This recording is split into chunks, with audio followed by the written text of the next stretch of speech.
stupid people of mine thought I was out here instead of in the library. He cannot mention the library without betraying how proud he is of it.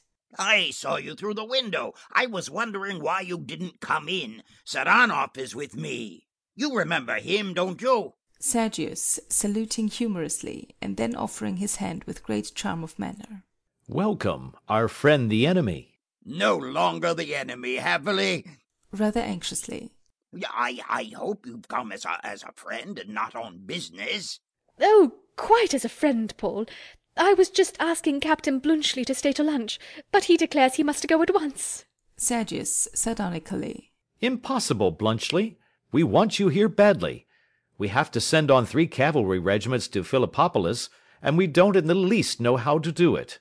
Blunchley, suddenly attentive and businesslike. Philippopolis?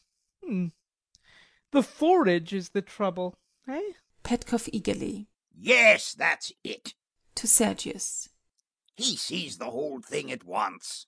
I think I can show you how to manage that. Invaluable man. Come along. Towering over Blunchley, he puts his hand on his shoulder and takes him to the steps, Petkov following. As Blunchley puts his foot on the first step, Raina comes out of the house. Raina, completely losing her presence of mind.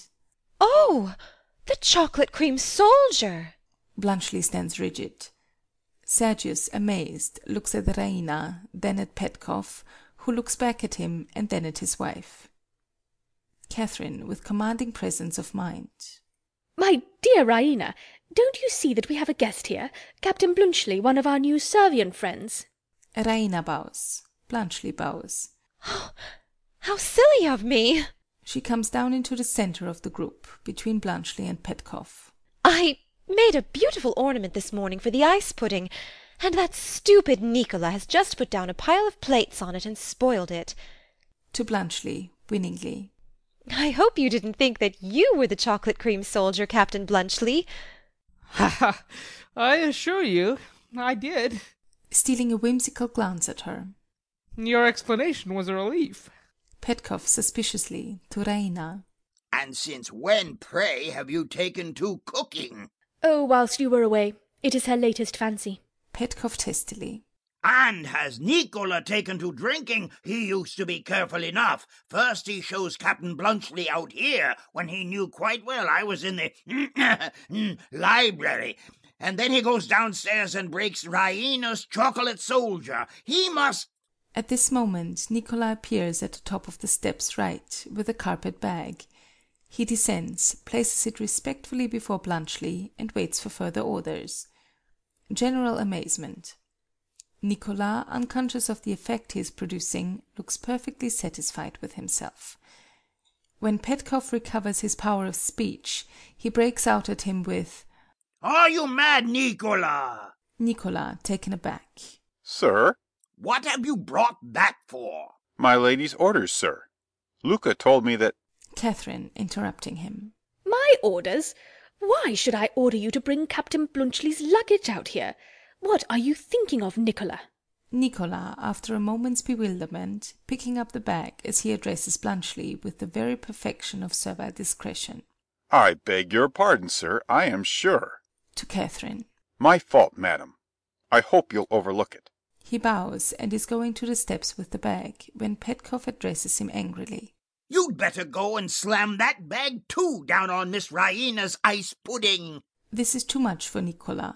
The bag drops from his hands on Petkov's corns, electing a roar of anguish from him. Oh, be gone, you buttered-fingered donkey! Nicolas snatching up the bag and escaping into the house. Yes, sir. Oh, never mind, Paul, don't be angry. Petkov muttering. Scoundrel. Got out of hand while I was away. I'll teach him. Recollecting his guest. Oh, well, never mind. Come, Blunchley, let's have no more nonsense about you having to go away. You know very well you're not going back to Switzerland yet. Until you do go back, you'll stay with us. Oh, do, Captain Blunchley. Now, Catherine, it's of you that he's afraid. Press him and he'll stay. Of course. I shall be only too delighted if Captain Blunchley really wishes to stay. He knows my wishes.